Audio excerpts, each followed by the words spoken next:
அனைவருக்கும் வணக்கம். உங்கள் அனைவரையும் தமிழ் நிலா யூடியூப் சேனல் அன்போடு வரவேற்கிறது.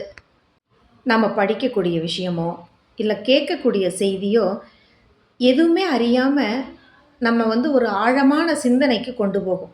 அப்படி நான் ஒரு கேட்ட கதை, அந்த கதையோடு என்னுடைய கருத்துக்களையும் கொஞ்சம் சேர்த்து உங்களுக்காக இந்த வீடியோவில் கொடுத்துருக்கேன். கதையோடு நான் பேசுவேன்ல, என்ன கதை வாங்க கேட்போம். ஒரு இளைஞன் இருந்தான். அந்த இளைஞனுக்கு ஒரு செய்தி கிடைக்கிது, அந்த ஊரில் புதையல் இருக்கிறதாக. இவனுக்கு குறிக்கோள் என்ன அப்படின்னா, அந்த புதையலை நம்ம எப்படியாவது எடுத்துகிட்டு வந்துடணும் அப்படின்னு ரொம்ப ஆராய்ச்சி பண்ணி அது ஒரு மலையில் இருக்குது அப்படிங்கிறத அவன் கண்டுபிடிச்சிட்றான். மலைக்கு போகணும்.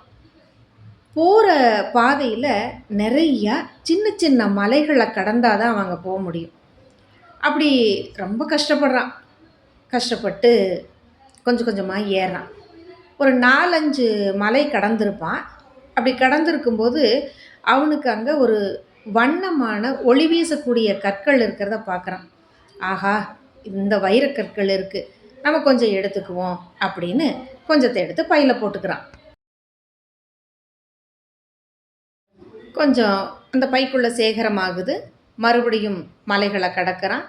அதே மாதிரி மலைகளை பார்க்குறான். அங்கே இருக்கக்கூடிய கற்களையும் எடுத்து பைகளில் நிறச்சிக்கிறான்.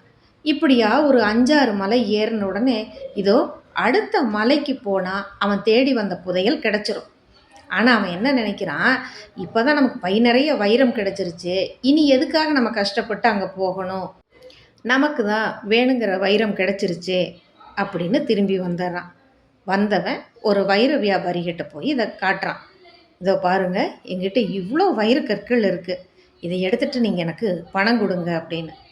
அந்த வைர வியாபாரி சோதிச்சு பார்த்துட்டு அவனை திட்டுறாரு. யாரை ஏமாற்ற வந்த நீ? இது வைரம்னு யார் சொன்னது? முதல்ல எடுத்துகிட்டு போ அப்படின்னு திருப்பி அனுப்பிச்சிட்றார். இந்த மாதிரி நம்முடைய வாழ்க்கையிலேயும் நிகழ்வுகள் நடந்திருக்கும். நம்ம ஒரு குறிக்கோளை நினச்சிருப்போம், அதை அடையலான்னு முயற்சியும் செய்வோம். இடையில் இது மாதிரியான சின்ன சின்ன அல்ப விஷயங்களில் நம்முடைய மனசு சஞ்சலப்பட்டு நம்ம நினச்சதை எடுக்காமையே திரும்பி வரோம். இது மாணவர்களுக்கும் பொருந்தும்.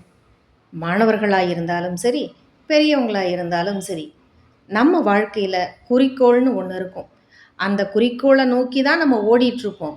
ஆனால் இடையில் வரக்கூடிய இந்த மாதிரி சின்ன சின்ன விஷயங்கள் எல்லாம் நம்ம மனசை சஞ்சலப்படுத்தாமல், நம்ம நினச்சிருக்கிற குறிக்கோளை இதோ கைக்கு எட்டுன தூரத்தில் இருக்குது, அதை அடைஞ்சிட்டோன்னா நம்ம வாழ்க்கையில் என்றைக்குமே சந்தோஷமாக இருக்கலாம். எதுக்காக சந்தோஷத்தை விட்டுட்டு சஞ்சலப்படணும்? வாழ்க்கையில் வெற்றி நமக்கானது. கதை பிடிச்சிருக்கா உங்களுக்கு? கதை பிடிச்சிருந்தா கமெண்ட் பண்ணுங்கள், லைக் பண்ணுங்கள், வீடியோவை ஷேர் பண்ணுங்கள், அப்புறம் மறக்காமல் சேனலை சப்ஸ்கிரைப் பண்ணுங்கள். இன்னொரு கதையோடு உங்களை சந்திக்கிறேன். நன்றி.